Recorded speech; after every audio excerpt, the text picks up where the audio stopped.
Assalamualaikum warahmatullahi wabarakatuh. Waalaikumsalam warahmatullahi wabarakatuh. Ila hadratin Nabil Mustafa Muhammadin sallallahu alaihi wasallam wa ala jami'i azwajihi wa dzurriyyatihi wa li baitihi wa li hadratin musannif kitab Bulughul Maram Syekh Ibnu Hajar Al-Asqalani syaulillahi lana wa lahumul Fatihah. A'udzu billahi minasyaitonir rajim. Bismillahirrahmanirrahim. Alhamdulillahi rabbil alamin arrahmanir rahim maliki yaumiddin. Iyyaka na'budu wa iyyaka nasta'in. Ihdinas siratal mustaqim.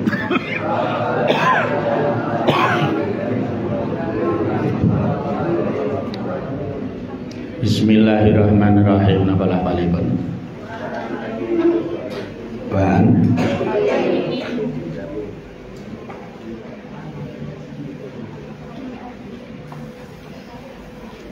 Gitu. Wa Hakimin bin Hizam. Bismillahirrahmanirrahim. An Hakimin ibni Hizamin qala mutasaba Hakim. Qala dawu sapa Rasulullah sallallahu alaihi wasallam. La tuqamu ora kena den jumenengake. Apa al-hududu pira-pira hukuman terbatas. Hudud itu istilah untuk hukuman tindak kriminal, itu namanya hudud. Jamak taksir dari haddun, artinya batas. Misalnya minum minuman keras dipukul 40 kali. Menuduh zina tapi tidak terbukti, yang menuduh dipukul 80 kali. Zina laki-laki perempuan perjaka dengan perawan dipukul 100 kali. Itu namanya hudud. Hudud itu hukuman dengan batas-batas tertentu. Itu namanya hudud, jamak dari haddun, artinya batas. Fil masajidi dalam biro-biro masjid wala yustaqadu lan ora kena digawe ngisos atau membalas setimpal apa fiha ing dalam masjid. Kisos itu adalah pembalasan setimpal sesuai dengan perbuatannya. Ini terutama kaitannya dengan jinayat, bukan jinazah tapi jinayat, pakainya ya. Itu maksudnya adalah tindak kriminal atau melukai. Nah, itu melukai tangan maka gantian dilukai kalau nggak terima ya. Tapi kalau dibayar fidyah juga bisa kalau memang terima. Ono wong ora salah apa-apa, kowe sembrono tok colok mripate. Nah, ngoten iki gentenan nek ora trima ning pengadilan mripatmu genten dicolok. Nah, itu balasan setimpal. Guyon ya guyon, tapi kowe ngawur. Ana wong ngadeg saka kursine tok geser, dia jatuh, tulang belakangnya patah, lumpuh. Maka kamu gantian tulang belakangmu dipatahkan. Itu namanya kisos. Jadi ojo sembrono ya guyon tapi ojo keterlaluan. Cara wong Jawa apa ngono ya ngono ning ojo ngono. Membunuh orang juga nanti akan gantian dibunuh kalau keluarganya tidak terima. Tapi kalau terima dimaafkan, kemungkinan hanya membayar diat. Bayar diat itu membayar denda. Bayar denda. Kalau membunuh itu sampai 100 ekor unta. Misalnya kowe guyonan kancamu nggih mringis, cakep beringas-bringis tutuk untune ndak terus protol. Ya itu kamu paling tidak kena diet untuk mengganti dengan unta. Kalau enggak terima ya gentenan. Kok jotos kok untune protol loro ya gentenan. Melalui proses pengadilan yang dirusak giginya enggak terima, maka gantian juga akan dilepaskan 2 giginya. Nah, tapi dieksekusi. Nah, itu namanya kisos. Jadi bagus itu sistem kisos itu. Wong gen ora sembrono. Karena saiki kan ora sembarangan wae. Ya, kadang ya masalah jugetan senggol bacok. Lah tapi coba kalau ada kisos takut enggak? Aku bacok wong, aku kecekel di sidang kok genten di bacok. Kalau tidak kisos maka biasanya dia denda. Nah, dendanya itu berbeda sesuai dengan keputusan Pak Hakim nanti. Nah, apa 5 unta, apa 10 unta, apa 20 unta, itu yang menentukan Pak Hakim. Resikonya berat. Rawawi hadis sapa Ahmad Imam Ahmad wa Abu Dawud bisanatin kelawan sanad dhaifin kang apes. Wa Aisyah taqalat sapa Aisyah musibah den kenani musibah. Sapa Sa'dun Sa'ad Yaumal Khandaqi ing dalam dinane perang Khandaq, nama lain dari perang Ahzab. Disebut perang Ahzab itu jamak taksir dari hizbun, artinya kelompok atau pasukan tertentu. Menjadi Ahzab itu kumpulan beberapa pasukan. Jadi suku Quraisy dan suku-suku yang lain. Jadi sekarang yang sering dicontoh oleh Amerika. Amerika itu negara besar tapi ora wani gentle. Mesti angger nyerang negara lain mesti golek bolon dhisik. Iran mau diserbu, ngejak pirang-pirang negara. Tujuannya apa? Ya tujuannya kayak aku kowe. Apa itu? Psikologi massa, tidak mau disalahkan sendiri. Yang nyerbu apa? Amerika enggak, itu ada Inggris, ada Prancis, ada Australia, ada Jepang, disebutkan semua. Ya, makanya itu pengecut Amerika itu. Menyerang Afghanistan juga gitu, apa sendiri? Enggak, keroyokan. Nyerang Libya, keroyokan. Nah itu mirip seperti orang-orang Quraisy dulu. Nyerang ke Madinah aja keroyokan, ngejak beberapa suku. Makanya disebut sebagai Ahzab. Kalau disebut sebagai perang Khandaq, Khandaq itu artinya adalah parit. Karena atas usulan Salman Al-Farisi, Nabi itu pertama kali perang dengan sistem pertahanan bentengnya itu parit. Orang biasanya membuat benteng kan tinggi, biar nggak bisa dilompati. Kalau Nabi lucu itu atas usulannya Salman Al-Farisi, bukannya buat tembok tinggi, tapi malah tanah yang dilubang, dibuat kalenan sing sak ombo-ombone, hampir sekitar 4 meter lebarnya, dikeduk jeruk. Jadi orang melompat tidak mungkin, kuda melompat juga pasti akan nyungsep. Nah itu, kalau sudah berani lompat nyungsep ya gerek ngeprui watu, kan gampang. Nah itu, makanya dikepung berhari-hari nggak berhasil itu. Pasukan Ahzab nggak berhasil. Kenapa? Madinah dikurung dengan parit. Makanya perangnya perang Khandaq, perang parit. Fadoroban uli ngedekake alaihi ing atase Sa'ad sapa Rasulullah Gusti Rasul sallallahu alaihi wasallam khaimatan ing tenda. Ini sudah jadi bahasa Indonesia, kemah yo kan. Itu aslinya bahasa Arab, khaimah. Kan yo do makan ning khaimah kan kemah. Nah, dasar cah enom jak kemah semangat. Di rumah diri malah seneng ngedeke kemah, ngedeke tenda ning gunung. Napa wah bebas, lepas dari hutang, lepas dari masalah sementara. Nah, sementara. Engko nak mulih ya masalah ngenteni meneh. Fil masjidi ing dalem masjid liyauda krana yen toh nilii sapa nabi. Bahasa sekarang apa? Menjenguk besuk hu ing Sa'ad min qaribin saking panggonan kang cedhak. Muttafaqun den sepakati apa alaihi ing atase hadis. Jadi hadis ini yang pertama tadi melarang melakukan kisos di dalam masjid.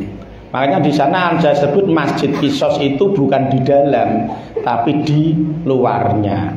Cara neng saya ini apa neng pelataran, di pelataran masjid itu ada sana masjid namanya Masjid Kisos. Jadi kalau ada orang dihukum pancung, ngerti pancung. Dipancung niku ora kembang klopo ora. Dipancung niku kepalanya disuruh bungkuk terus dari belakang sini dipukul pakai pedang yang sangat tajam, langsung tel kepala langsung terpisah dari tubuh. Itu istilahnya dipancung. Jadi hukuman mati di sana itu lebih mengerikan, dipancung. Ya ditonton banyak orang. Itu maksudnya apa? Agar ada efek jera. Jadi kadang hukuman itu ketika disembunyikan maksudnya agar tidak malu, tapi kadang dipertontonkan agar ada efek jerahnya. Biar orang itu takut untuk melakukan kesalahan yang sama. Bismillahirrahmanirrahim. Nah kalau ini lain, ini mendirikan tenda di masjid. Kalau ini boleh. Berarti apa? Di masjid ini kalau di sini apa? Boleh untuk tempat pengobatan atau merawat orang sakit. Jadi di masjid itu kalau perlu ya punya ambulan, kalau perlu ya punya klinik untuk merawat orang sakit, nah gitu. Kalau bisa, nah itu. Wa adalan diriwayatake saking Aisyah, qalat nda sapa Aisyah, roa itu ningali sapa ingsun Rasulullah ing Gusti Rasul sallallahu alaihi wasallam yasturu halih nutupi sapa Rasul ni ing ingsun. Wa ana halih uta ingsun iku angguru ningali sapa ingsun ilal habasati maring wong Afrika, wong Ethiopia. Sekarang bukan Afrika, Ethiopia. Habasah itu Ethiopia. Dulu negara yang cukup besar. Bahkan imperiumnya itu sampai ke wilayah Asia Tengah, sampai di Yaman. Yaman dulu termasuk wilayah Habasah, padahal Habasah ada di Afrika sana. Yal abuna hale padha dolanan sapa Habasah fil masjidi ing dalam masjid. Al hadisan nurna sapa sering hadis mutafaqun disepakati apa le ing atase hadis.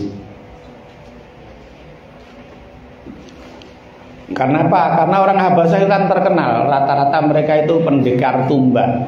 Jadi orang-orang Habasah atau orang-orang Eropa, Afrika itu sukanya mainnya tumbak. Nah, ketika bermain tumbak, berlatih perang itu mainnya di masjid Aisyah sambil menonton. Jadi misalnya di masjid terus diadakan pencak silat itu boleh. Nah itu pencak silat itu, tapi prakteknya yo ning depan masjid. Maksudnya ini adalah masjid menjadi pusat kegiatan. Nah, masjid itu diminta untuk dijadikan pusat kegiatan, termasuk latihan untuk perang, latihan bela diri. Nah ini, yang abuna maksudnya ini bukan main kartu keplek, orang mainnya terus main catur atau main badminton, enggak. Itu maksudnya adalah latihan bela diri. Nah, latihan bela diri itu diperbolehkan. Wa anhalan diriwayatake saking Aisyah apa anna walidata sedene walidah ana walidata sauda setuhune amat mustauladah. Walidah niku amat, ngerti amat enggak kamu? Bukan amat dalam bahasa Indonesia, wah cantik amat, bukan itu. Amat itu dalam bahasa Arab budak perempuan. Nah, budak perempuan yang dihamili oleh tuannya itu namanya walidah. Namanya istilah lain amat mustauladah. Amat, ya maaf ya, untuk dunia kamu sekarang ya menjijikkan. Tapi zaman itu bisa diterima masyarakat sana dan itu menjadi hukum adat. Bahwa budak perempuan itu halal disetubuhi oleh tuannya tanpa dinikahi. Jadi hati-hati kalau kamu sebagai wanita kok kerja di daerah Timur Tengah, ada sebagian mereka menganggap pembantu itu seperti budak perempuan. Jadi ketika mereka itu menyetubuhi budaknya, ya merasa halal. Padahal sekarang sebenarnya sudah nggak berlaku tradisi itu. Tradisi itu sudah nggak berlaku. Meskipun pembantu, dia juga punya suami. Meskipun pembantu, dia juga punya anak, dia punya keluarga. Ya harus dinikahi sah. Itu aslinya hukum sekarang. Ini ceritanya zaman dulu loh. Zaman dulu itu ada amat mustauladah atau nama lainnya walidah. Budak perempuan yang punya anak bibitnya dari tuannya. Lah kenapa pembantunya kok mau? Itu juga hukum adat lagi. Ada di Arab, kalau ada pembantu budak dihamili oleh tuannya, maka putranya otomatis merdeka. Dan besok otomatis kalau tuannya meninggal, ibunya ini otomatis merdeka karena dia ibunya dari orang yang merdeka, otomatis. Makanya kadang malah sengaja ngerayu ben ditengi karo ndorone. Mengko aku meteng duwe anak karo ndoroku, anakku anake ndoro. Sesuk nek ndoroku mati, ndungane ya muga-muga ben lek mati, engko aku iso dadi wong merdeka. Dadi kuwi mbulet seperti lingkaran setan. Ndorone ya pengen bisa berhubungan gratis, pembantunya budaknya ya pengen bisa merdeka dengan cara gratis. Ya sing penting angger gelem gendarku wis ngono wae. Wis pokoke dijoli gendar.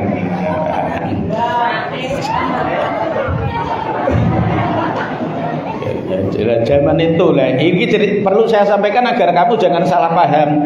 Lu, entokno ini dulu zaman masa perbudakan. Zaman Nabi itu masih masa perbudakan. Jangankan disetubui budak itu, seandainya dibunuh oleh tuannya saja, itu orang lain nggak akan mengganggu. Ya luweh to wong wewe dhewe. Dadi manusia diperlakukan seperti hewan. Ibarat kowe duwe manuk, arep tok uncit-uncit tok leboke, Pak, ya terserah wong manuk-manuk dhewe kok kowe geger. Gitu. Jadi ya ini perlu saya sampaikan biar kamu tidak salah paham. Ini zaman dulu, cerita hadisnya zaman dulu budak itu dianggap halal untuk disetubui tuannya. Nah itu loh, saya hati-hati. Kenapa? Karena ada keuntungan bagi budak tersebut kalau punya anak dari tuannya. Sauda ayo Nyai Sauda, nama orang ini Sauda. Karena iku kana ana laha iku kedue walidah apa hiba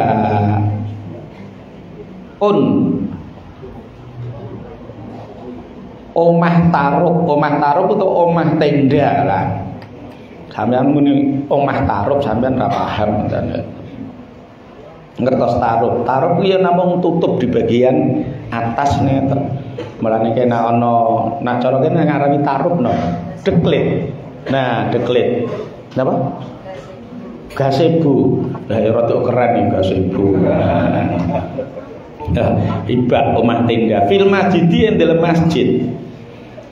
Fa kanat nuli ana sapa walidah iku tati nekani sapa walidane ing ingsun. Fatahadatsu nuli jagongan utawa ya ngobrol. Tahaddatsu fatahaddatsu nuli cerita-cerita utawa ngobrol sapa walidah indi ing dalem sanding ingsun. Jadi zaman dulu itu di masjid kadang ada tendanya. Ane kono, yo kadang sok gawe jagong-jagong. Kaya kowe tok ngrono lincah awane selar gawe jagong. Wes langsung tongkrong. Ora seneng. Nganti lawang kowe ditumpangke dhuwur kolah ben kena jagong ra saking seneng golek jagongan. Seneng wong golek jagongan. Al hadisan nurun sapa sira ing hadis mutafaqun den sepakati apa ing atas hadis. Wa anasin kolam ta sapa Anas kala dawuh sapa Rasulullah sallallahu alaihi wasallam. Al busaku utawi ngidu iki meludah fil masjid ing dalam masjid iku khotiatun luput atau kesalahan kecil. Jadi kamu meludah di masjid itu salah. Ya meskipun ludah tidak najis. Tadi apa? Ludah tidak najis, tapi menjijikkan. Gitu, menjijikkan. Kira-kira kowe mangan terus ana wong idu ning ngarepmu ngono piye rasane? Ya ora kolu to. Ndak sisantene cah ora sikatan sisan. Ayu-ayu ora sikatan. Begitu ngomong tuwing kuning kok duren. Ngemut duren memang. Ya itu ranajis cuma menjijikkan. Nah itu. Dan ning masjid kepaksa kudu ngidu, kowe ngidu ning kantongmu dhewe. Lah piye, Pak? Lah salat ndak mau bar mangan sate kambing, brambane mentah pirang-pirang. Cangkeme umur arep mentu idune wae. Nek wis kadung akeh mosok idu kelumpuke arep dilek karo yo piye. Ha terus piye dioke ning kantong dhewe to. Terus dipenyet-penyet gitu aja. Lah mosok arep idoke ning masjid. Suwenene karo takmire. Kalau dulu masjidnya itu lantainya masih tanah, itu diperbolehkan meludahnya ke sebelah kiri terus diinjak-injak pakai kaki. Nah, saya ingin jajal, kowe wani praktek ngono. Ning masjid gitu cuh tidak nggo sikil. Kok nang takmire sewentak-sentak mesti nang. Wa kafaratuha utawi tebusane busok iku dahnuha mendem atau mendem ngubur busok. Nah, iki ceritane jaman biyen mergone pasir. Lantainya tanah pasir. Anak sekarang yojo. Ngopo yojo iki berdasarkan hadis sahih riwayat dari Anas bin Malik. Nabi bersabda, al-busaku fil masjidi khati'ah wa kafaratuha dafnuha. Meludah di masjid itu salah dan untuk menebusnya harus dikubur. Nah, akhir kowe ngidak tok kubur piye lar ngubur wong kono sono keramike. Nah, akhir tok ujuk-ujuk dua sikilmu ras weneni karo takmire. Jadi hadis ini intinya melarang meludah di dalam masjid. Kala ngucap sapa wa anggulan riwayat saking Anas kala ngucap sapa Anas kala dawuh sapa Rasulullah sallallahu alaihi wasallam la takumu bakal jumeneng apa asaatu dina kiamat hatta yatabaha sehingga jor-joran. Ngerti jor-joran ya, Pak? Berlomba apik-apikan. Makanya baha itu membanggakan. Sudah jadi bahasa Indonesia itu. Baha. Jadi bangga. Kalau dalam translate ke bahasa Indonesia bangga. Aku bangga padamu. Itu baha tuh, saya bangga terhadapmu. Itu baha. Mengkono anak dijenengi Bahauddin, kebanggaan agama Bahauddin. Nah terus ya tabah itu maksudnya Pak, saling membanggakan. Masjid nggonku karo nggonmu apik ndi? Apik nggonku. Nggonku menorone dhuwur ketok saka liya desa, masjidmu cilik terkutuk. Wis. Sapa anasu menungso fil masjid ing dalem pira-pira bangunane masjid. Besok di akhir zaman orang akan berlomba bagus-bagusan masjid. Saiki wis wayahe burung kita. Wis wayahe. Masjid gede-gedenan, megah-megahan. Ra kita nak gawe salat subuh lobo. Kira-kira nak salat subuh lobo kok sesat. Oh, kopong. Lobo paling wi pas sesake paling nak pas wayah bodo ya. Lah nak bodo kuwi sesak. Nah ora bodo lobo terus wong masjid gedene kaya ngono gawe Jumatan kuwi turah kosong gawe jamaah meneh sak baris ora komplit. Rapopo sing penting bangunane megah, bangunannya mewah. Paling ora bangga. Kowe wong ndi? Desa iki. Oh, masjid sing gedhe. Ora sapa sing nggonku. Bangga. Ya meskipun kebanggaannya dengan menggunakan simbol-simbol yang aslinya bukan miliknya orang Islam. Ini perlu saya sampaikan, ben kula jenengan tidak terlalu berlebihan kebanggaannya. Walau nggon kula menorone dhuwur pira 12 meter. Bangga. Manaroh itu mengambil dari budayanya orang Majusi.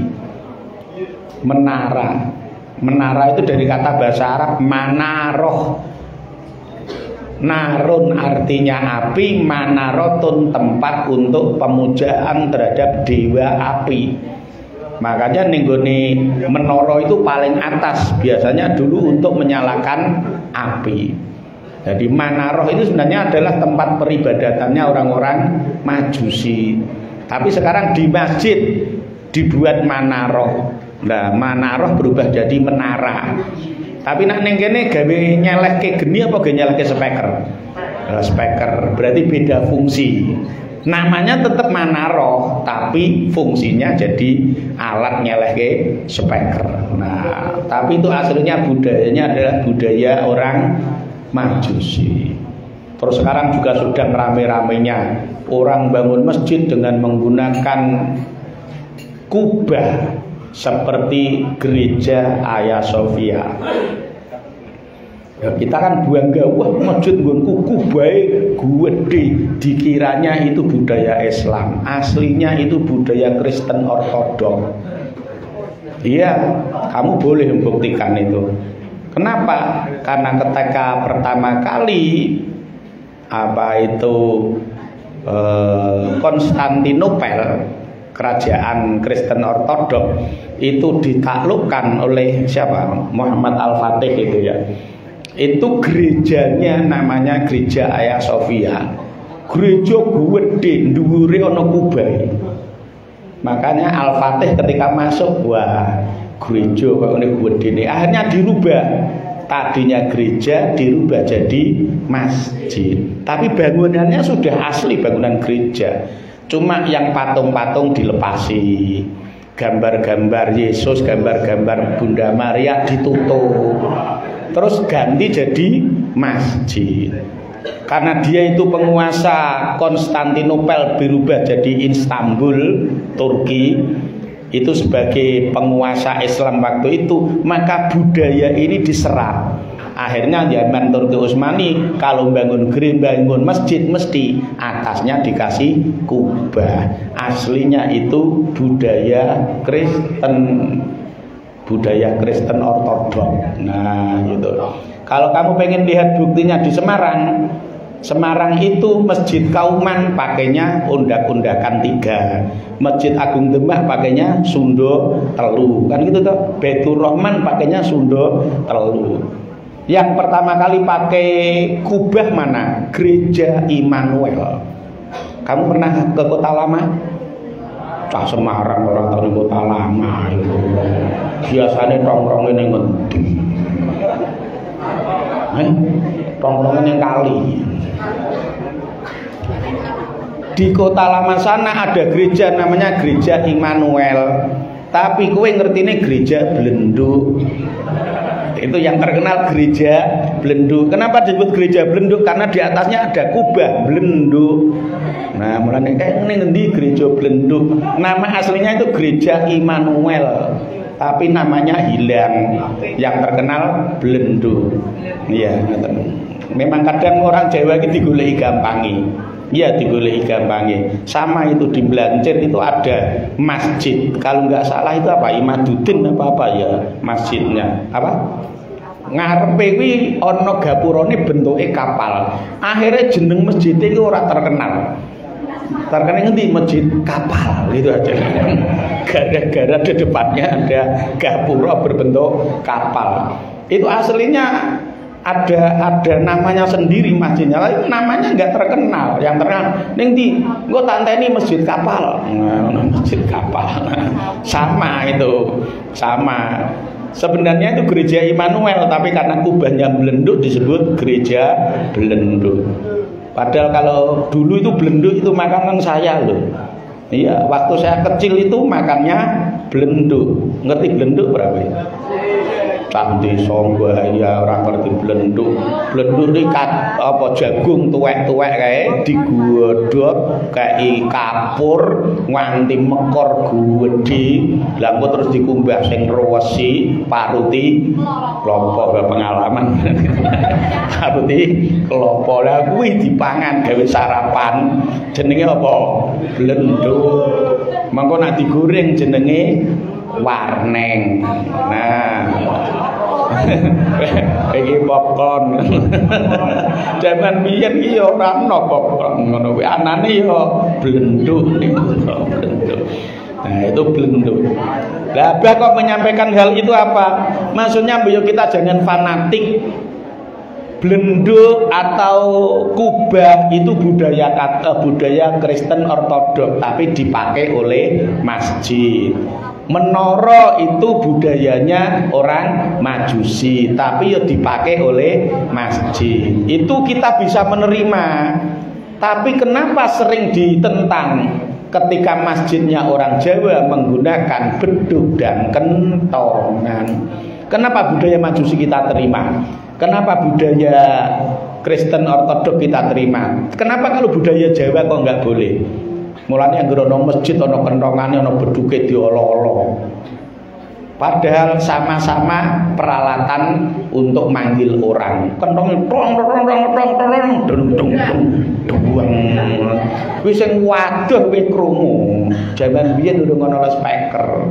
Itu hanya alat untuk memanggil. Ya, sekarang ana speaker setel wae qiraah alhamdulillah. Macane Quran fasih wong kuwi HP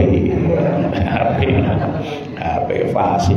Zaman biyen kentongan. Makanya saya termasuk cocok masjid, musola kayak kentongan ora apa-apa. Itu hanya alat budaya. Kenapa kalau budaya Majusi dan budaya Kristen kita terima, kok budaya Jawa tidak bisa kita terima? Wong sama-sama hanya untuk alat saja. Bismillahirrahmanirrahim. Tekan di mau. Ahroja ngetake hadis sapa Al-Qamsati Imam 5 ila Tirmidzi juga coba Imam Tirmidzi. Wa sahalan melang sahih hadis sapa Ibnu Huzaimah Wa Ibnu Abbasin qala Ibnu Abbas qala dawuh sapa Rasulullah sallallahu alaihi wasallam. Ma umirtu ora diperintah sapa ingsun bitasyidil masajidi kelawan ngluhurake pira-pira masjid. Araja ing hadis sapa Abu Dawud wa sahalan lan sahih hadis sapa Ibnu Hibban. Maksudnya jangan sampai kita membangun masjid secara fisik itu kuat tapi kegiatan rohaninya lemah. Ojo namung tok penting-penting ke bangun masjid sing besar, sing kokoh, sing megah, tapi ora ana sing jamaah, tapi ora ana pengajian, tapi ning kono ora ana kegiatan kajian agama. Masjid kok namung bangunane sing megah, tapi ruhaniae kosong. Kuwi namung kaya vampir ngoten niku. Vampir nggih kaya vampir. Lah kok ora? Lah iya vampir kuwi nganggone jas, dasi, topi laken, celana, sepatunan, untune cerangal tukang ngenteni apa? Geteh. Karena apa? Lah ya itu ibaratnya penampilannya oke, tapi ruhnya tidak ada. Nah, itu namanya penampilan itu. Jadi kalau kamu bangun masjid, yo dibangi masjidnya bangunannya apik, jamaahnya kebak, kegiatannya jalan terus komplit. Paling ora kuwi yo minimal kuwi masjid yo ono kegiatan selapanane. Syukur ono ndak cara kene apa istilahnya sari. Nah, masjid ki sari. Aja namung desane sari ning Wonosari, ning Rejosari, ning Kalisari, ngono aja ngono tok. Aja ning Mulyasari, sari sing penting sari dalam arti apa rame, masjidnya rame. Alhamdulillah Pak rame Pak Godong-godong mercon kuwi Pak. Rame dengan kegiatan keagamaan. Kadang kita iri ana masjid cilik bangunane ora patek apik, tapi ya Allah Gusti setiap jamaah penuh jamaahnya, kegiatannya oke, ngoten. Kadang bangunannya elit. Nah, jadi ibaratnya apa? Masjid yang tidak menawarkan fasilitas tapi menawarkan kualitas. Kualitas jamaahnya oke, meskipun bangunannya tidak begitu oke. Tapi kalau sekarang kalau kamu mengamati banyak yang megah bangunannya apa megah kegiatannya? Cocok. Berarti hadisnya Nabi cocok lagi. Cocok. Berarti kowe nek ora ono bangunan masjid tapi sepiran kegiatan ya kok muni shadaqallahul azim wa shadaqa rasuluhun nabiyul karim wa nahnu ala dzalika minas syahidin. Cocok oleh Nabi, saya sebagai saksinya. Nah, ngono. Saya sudah menyaksikan sendiri. Akhrajahu sapa Abu Dawud wa sahu sapa Ibnu Hibban wallahu alam bisawab wal khata. Bismillahirrahmanirrahim. Allahumma shalli ala sayyidina Muhammadin nuril dzati wa sifati bisairil asma'i wa sifat ma'ala alihi wa sahbihi wa barik wa salim. Allahumma shalli ala sayyidina Muhammadin sholatan tarfu biha nata'ana wa ta'una ya man idarata sya'an yaqulu lahu kun fayakun. Alhamdulillahi rabbil alamin hamda syakirin hamda takirin hamdan wafi ni'ama wa yukafi masyidah ya rabbana lakal hamdu kama yanbaghi li jalali wajhikal karim wa adimi sultani yahu yahu yahu yahu ya man la ilaha illahu ya anta ya anta ya anta ya man la anta ila anta ya fatah ya alim ya fatah ya alim iftah qulub jami al asatid wa jami talamidina ya Allah iftah qulubahum futuhal arifin iftah qulubahum bi futuhil arifin iftah qulubahum ala futuhil arifin Fahakadha masyita lamang qasadta taqabbal dana ya rabbal alamin. Taqabbalallahu minna amin taqabbal ya karim. Assalamualaikum warahmatullahi wabarakatuh.